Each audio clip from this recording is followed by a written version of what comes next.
जैसा कि हमने लास्ट एपिसोड में देखा था, एमसी ने क्वीन ऑफ रेड्स को एक क्वेस्ट देके अपने पास ही समन कर लिया था। पर क्वीन ऑफ रेड्स सीओ यूजिन को अपनी फैमिली और अपने आसपास रहने वालों की चिंता हो रही थी, जिनका वो बहुत समय से ख्याल रख रही थी। इसीलिए वो एमसी से भीख मांगने लग जाती कि प्लीज उन सबको भी यहाँ समन कर लो। पर वो ना तो एमसी के सिटीजन्स थे, ना ही एमसी के पास इतना पैसा था कि उसके इतने सारे लोगों को यहाँ पर समन किया जा सके। पर एमसी फिर भी कोशिश करता है और सीओ यूजिन के एक चूहे के थ्रू इनके फैमिली मेंबर्स को खाना वाना पहुंचा देता है। इससे इस लड़की का ट्रस्ट इंक्रीज हो जाता है और एमसी कहता है कि प्लीज मुझ पे पूरा भरोसा करो। और चूंकि इस लड़की के पास एमसी को भरोसा करने के अलावा और कोई चॉइस ही नहीं थी और ये लड़की एमसी की पावर से बहुत ज्यादा अमेज थी, इसीलिए वो एमसी को पूरा भरोसा कर रही थी। और थोड़ी ही देर में इस लड़की का ट्रस्ट इतना ज्यादा हो जाता है कि लॉयल्टी भी अवेकन कर लेती है और साथ ही साथ ये वेसल बनने की रिक्वायरमेंट्स को भी पूरा कर लेती है। तो एमसी इसको वेसल बना देता है और इस लड़की की पावर्स भी अब बहुत ज्यादा बढ़ जाती हैं। और साथ ही साथ अब एमसी के पास किसी पे भी नजर रखने के लिए एकदम परफेक्ट आर्मी भी आ चुकी है। पर एपिसोड शुरू करने से पहले INOSC God thank you for 120 rupees super chat. Thanks for supporting my channel, it means a lot. तुम लोगों का ये छोटा छोटा सा सपोर्ट भी मेरे लिए बहुत ज्यादा मायने रखता है और ये मुझे बहुत ज्यादा मोटिवेशन देता है ऐसे ही और भी ज्यादा अच्छा कंटेंट बनाने के लिए। ऐसे ही अपना सपोर्ट बरकरार रखना और मैं इससे भी अच्छा अच्छा कंटेंट यहाँ लाता रहूंगा।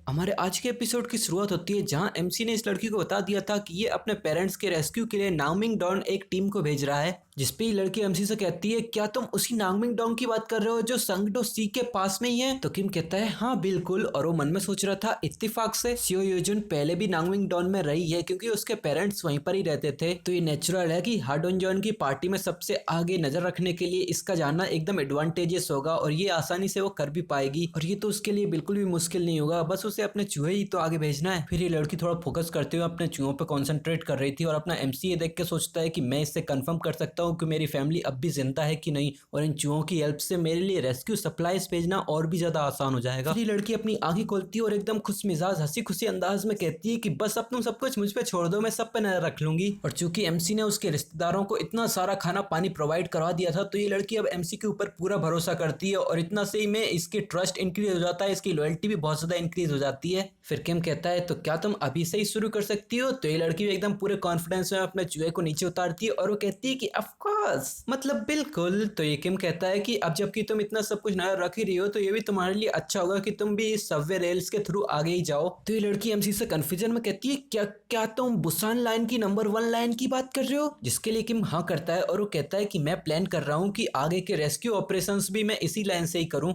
जो सुन के तो ये लड़की बहुत ही ज्यादा घबरा जाती है और वो घबराती घबराती कहती है कि नहीं नहीं नहीं तुम ये नहीं कर सकते। उसके चेहरे से बहुत ज्यादा पसीने टपकने लगते हैं। ये देख के अपना एमसी भी कंफ्यूज हो जाता है और वो कहता है माफ करना पर ये क्यों? तो ये लड़की कहती है वहाँ संगमेन स्टेशन पे वहाँ पर बहुत ही बड़ा मॉन्स्टर है। तो किम कहता है ओ एक मॉन्स्टर। जो सुन के लड़की अपना सर हिला के हाँ करती है। अब ये देख के तो एमसी भी सोच में पड़ जाता है और वो सोचने लगता है एक मॉन्स्टर। तो किम इस लड़की की तरफ हाथ बढ़ाते हुए कहता है कि क्या तुम अपने एक चूहे को उसी मॉन्स्टर के पास भेज सकती हो? तो ये लड़की भी तुरंत ही अपनी पावर्स को एक्टिवेट करते हुए चिल्लाती है हाँ बिल्कुल। फिर ये एकदम फोकस करने लगती है और हमारा सीन चेंज होने लगता है। हमें किसी चूहे की स्क्विक स्क्विक की आवाज आती है और हमें सम्मेलन स्टेशन पे दिखाते हैं। यहीं पे ही एक वुडन चेयर के ऊपर एक चूहा तेजी से भाग के आया है और ये सामने कुछ देख के बहुत ही ज्यादा घबरा जाता है और ये बहुत ही धीमी धीमी आवाज में स्क्विक स्क्विक करने लगता है। वो सामने देखता है, सामने एक सरपेंट जैसा मॉन्स्टर है जिसके सामने एक ऑर्क जैसा वॉरियर कोई पुलअप्स जैसा कर रहा है। कोई ध्यान से ना देखे तो उसे तो यही लगेगा, पर कोई अगर फोकस करके ध्यान दे तो उसे पता चले कि वो ऑर्क वॉरियर तो ऐसा लग रहा है कि उसमें कोई जान ही नहीं बची है और वो अपने सर के बल पे किसी चीज से तो लटका हुआ है। और अगर तुम दूसरे एंगल से देखो जहां से उस जगह पर थोड़ी रोशनी आ रही हो तो पता चले कि वो एक जाइंट सरपेंट है जिसने एक ऑर्क वॉरियर को अपने जबड़े में दबोच रखा है। वो सरपेंट अपनी पैनी निगाहों से चारों तरफ देखता है और एकदम से उस ऑर्क वॉरियर को उछाल के निगलने लगता है। जी हाँ, पूरा का पूरा ऑर्क वॉरियर ही वो निगल जाता है। जो देख के उस चूहे की भी फट जाती है और धीरे धीरे करके अपने पैरों को पीछे करने लगता है। पर तुम्हें क्या लगता है एक सांप की प्रजाति जो जमीन पे वाइब्रेशंस को सेंस करके ही शिकार करती है वो इस चूहे को सेंस नहीं कर पाएंगी? खास तौर पे ये तो एक जाइंट सरपेंट है। इसने आराम से उस चूहे को नोटिस कर लिया था। वो अपनी तिरछी नजरों से इस चूहे की तरफ देखता है पर इस चूहे को लगता है कि वो तो बहुत चालाक है, इसीलिए वो एक पिलर के पीछे जाके छुप जाता है। पर वो सांप अब भी इसी की तरफ देख रहा था। वो चूहा सोच रहा था कि मैं तो इतना छोटा हूँ तो वो सरपेंट इतना जाइंट है वो मुझे सेंस नहीं कर पाएगा। पर वो जैसी थोड़ा सा निकलने की कोशिश करता है,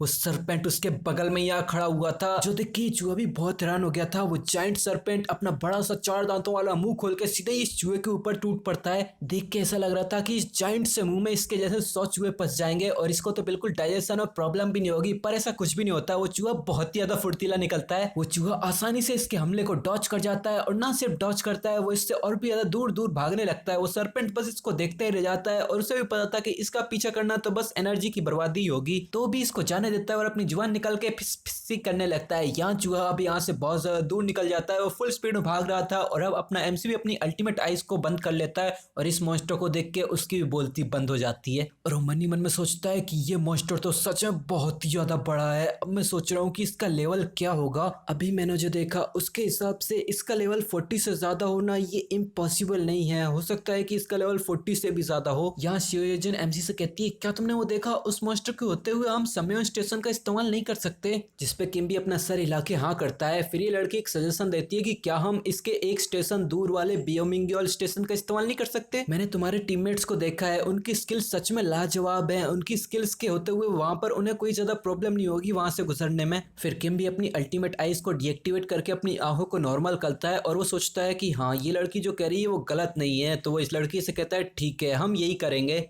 फिर ये लोग थोड़ी देर कुछ और डिस्कस करते हैं और अपना एमसी एक स्माइल देके कहता है ठीक है अब तुम अपनी यूनिट 2701 में जा सकती हो। जो सुन के लड़की कहती है क्या माफ करना। फिर धीरे धीरे करके खड़ी होने लगती है और अपना एमसी से बताता है कि ये वही जगह है जहां अब से तुम रहने वाली हो।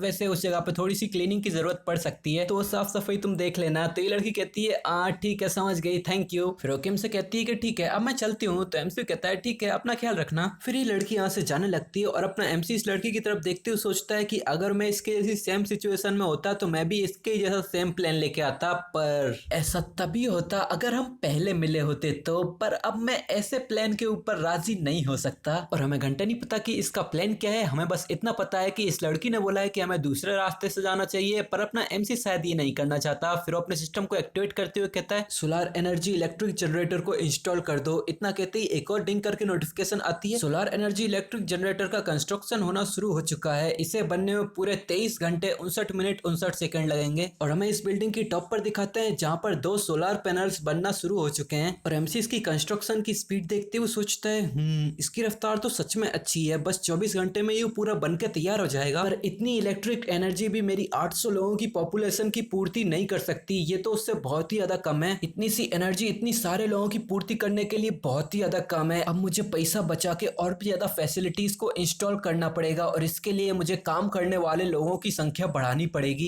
कम से कम मैंने यहाँ 3 शिफ्ट सिस्टम बना तो लिया है, बाकी पब्लिक फैसिलिटीज के लिए भी मुझे सेम ही चीज करनी पड़ेगी। यहाँ पर इसके 3 शिफ्ट सिस्टम की बस एक इमेज ही दिखाई गई है और जहां तक मुझे इसमें समझ में आ रहा है एमसी ने सोचा है लोग हंटिंग करके पैसा कमाएंगे, उसके बाद उसी पैसे को इसके शॉप में खत्म करेंगे और उसके बाद जिम का भी इस्तेमाल कर सकते हैं। और वो सोच रहा है कि ऐसी ही और भी फैसिलिटीज को लाया जाए जहां पर ये लोग अपना पैसा खत्म करेंगे और पैसा सारा अपने पास आएगा, जिससे मैं और भी ज्यादा ग्रो कर पाऊंगा। फिर अपने सिस्टम को एक्टिवेट करता है और वो कहता है कि ठीक है अब चलो शुरू करते हैं, ये समय है और भी ज्यादा हंटिंग करने का। फिर हमारा सीन चेंज होकर हाडोंगयोंग की पार्टी पे आ जाता है जहां पर ये लोग एक किसी रेलवे स्टेशन में अपने सर पे हेडलाइट लगा के फुल स्पीड में जीत जान लगा के भाग रहे हैं। ऐसा लग रहा है कि फिर से इन लोगों के पीछे कोई पावरफुल मॉन्स्टर पड़ चुका है और होता भी कुछ ऐसा ही है। पीछे से एक मॉन्स्टर की दौड़ने की आवाज आती है तो हाडोंगयोंग चिल्लाता है वो लोग आ रहे हैं, अब भागने का कोई जरिया नहीं है, सभी लोग फाइट के लिए तैयार हो जाओ। तो अब हाडोंगयोंग की पूरी टीम अपने अपने हथियार लेके बिल्कुल तैयार हो जाती है फाइट के लिए। और सामने हमें दिखाते हैं बहुत सारे खून के प्यासे चमगादड़ इन लोगों की तरफ चीखते चिल्लाते हुए बढ़ रहे हैं और ये लोग भी अपनी एड़ी चोटी का जोर लगा के अपने सारे धनुष बाण को चलाने लग जाते हैं। इन लोगों ने तो इन चमगादड़ों के ऊपर हमलों की बारिश ही कर दी थी, पर इतने सारे हमलों के बावजूद आसमान में उड़ते इन चमगादड़ों पर निशाना लगाना थोड़ा मुश्किल था। पर जब कुछ ज्यादा ही चमगादड़ मरने लगते हैं तो उनके बाकी साथी डर के मारे यहाँ से भागने लगते हैं। इन सारे चमगादड़ों के यहाँ से जाने के बाद आर्चर कहती है नाइस, ये तो बहुत अच्छा हुआ, क्या किसी को यहाँ चोट वोट तो नहीं लगी? तो सामने से जवाब आता है नहीं हम सब ठीक हैं। फिर सामने से ये लड़की जिसने पॉइजन मिस्ट की एबिलिटी को अवेकन किया है, इसका नाम मैं भूल चुका हूँ, ये लड़की अभी परेशान लग रही थी और ये थोड़ा हिचकिचाते हुए कहती है कि किम जोन ने जो हमें उस जायंट स्नेक के बारे में बताया था सम्मेलन स्टेशन के, क्या हम सच में उसे अपने दम पे हरा सकते हैं? तो आर्चर भी थोड़ा सोच में पड़ जाती है और वो कहती है कि मेरे ख्याल से चीजें सही होनी चाहिए, वैसे भी अगर कुछ चीजें गड़बड़ होने भी लगे तो वो तो हमें समन कर ही सकता है आसानी से। जो सुन के इस लड़की को भी थोड़ी राहत मिलती है और वो कहती है अरे हाँ वो ये भी तो कर सकता है, तो इस बारे में अब चिंता करने की तो कोई जरूरत ही नहीं है।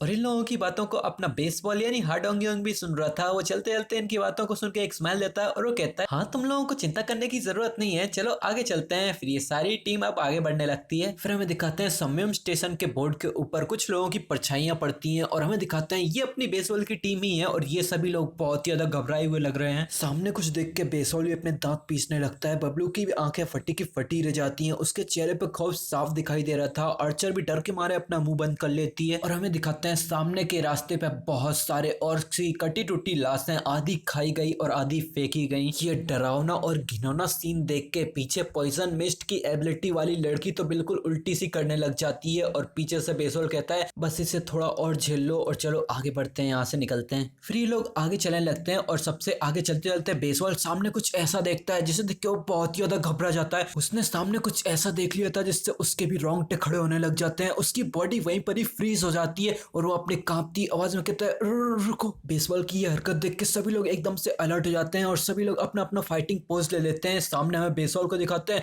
वो ऊपर की तरफ देख के कुछ बहुत ही ज्यादा घबरा रहा था, उसकी पूरी बॉडी कांप रही थी और वो सामने क्या देख रहा था, उसी से नजरें मिलाता हुआ उससे 10 गुना ज्यादा बड़ा जायगेंटिक सरपेंट। उसका जायगेंटिक साइज और उसकी शिकारी नजरें देख के ऐसा लग रहा है कि बेसबॉल की पूरी टीम बस उसके लिए एक टाइम का खाना है। इस तरह चमगादड़ तो इतना घबरा चुका है कि उसकी पूरी बॉडी कांप रही है, उसके मुंह से एक शब्द भी नहीं निकलते। फिर वो एकदम से आग करके चिल्लाता है और वो कहता है, आखिर हम इसके जैसे मॉन्स्टर को कैसे ही मार सकते हैं। तभी सामने से एक पावरफुल इंपैक्ट आता है और किसी को नहीं पता चलता कि आखिर ये है क्या। आर्चर तो बेसबॉल से गले ही लग जाती है और जोर से चिल्ला रही होती है। बेसबॉल इससे गले लगाते हुए कहता है, सभी लोग नीचे झुक जाओ। इसकी बात मानते हुए सभी लोग ही नीचे झुक जाते हैं। सबसे नीचे लड़कियां और उसके ऊपर सारे लड़के लड़कियों को प्रोटेक्ट कर रहे होते हैं। ये पावरफुल इंपैक्ट पूरे 10 सेकंड तक चलता है और इन 10 सेकंड में सभी लोग जोर जोर से चिल्ला रहे होते हैं। पूरी की पूरी सुरंग इनकी दर्दनाक चीखों से ही गूंज रही थी और हमारा बेदर्द एमसी किम जेयोन इन लोगों की तरफ इनका मजाक उड़ाने के लिए एक डिंग करके नोटिफिकेशन भेजता है। इसमें एक क्वेस्ट भेजी थी। इस क्वेस्ट में लिखा था कि तुम्हें इस जायंट स्नेक को हंट करना है, वो भी 10 मिनट के अंदर अंदर, और इसके रिवॉर्ड में तुम्हें एक large amount of experience point मिलेगा। खास तौर पे इसकी पेनल्टी तो कोई नहीं है। ऐसा लग रहा है कि किम भी इन लोगों का मजाक उड़ाने के लिए ये क्वेस्ट भेज रहा है, पर हमें अब कुछ नहीं पता कि आगे क्या ये 10 मिनट में ये क्वेस्ट कंप्लीट हो भी पाएगी या नहीं,